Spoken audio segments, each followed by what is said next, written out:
লাইটে দেখা। Hi friends, সবাই কেমন আছো?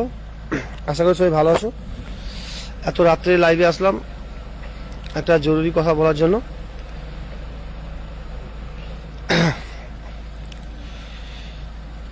সবাই দেখেছিল যে কদিন আগে আমার একটা ইউনিয়ন হয়েছিল, আমিও ইউনিয়নে ছিলাম, সবাই সমস্ত কিছু ছিলাম, কিন্তু আমার বিপদে আমি কাউকে পাশে পাইনি বা আমার সমস্যায় আমি কাউকে পাইনি। আমার সমস্যা আমাকে নিজেকে দেখতে হচ্ছে। তাই আমার পারিবারিক দিক থেকে অনেক সমস্যা, আমার পারিবারিক অনেক চাপ আছে, অনেক সমস্যা আছে, আমাকে এই জগতে থাকতে হচ্ছে, অনেক সমস্যা আছে, পারিবারিক অনেক চাপ। সেই জন্য আমি এই ইউনিয়নে আমি থাকবো না। আমি লাইভে ঘোষণা করে দিলাম ওই ইউনিয়নে আমি নেই। ঠিক আছে, আমি যেমন খেলার খবর মিনিফুল গ্রুপে আগেও ছিলাম, এখনও আছি, পরেও সারা জীবন থাকবো। ঠিক আছে, এই ইউনিয়নে আমি আর থাকছি না। ঠিক আছে,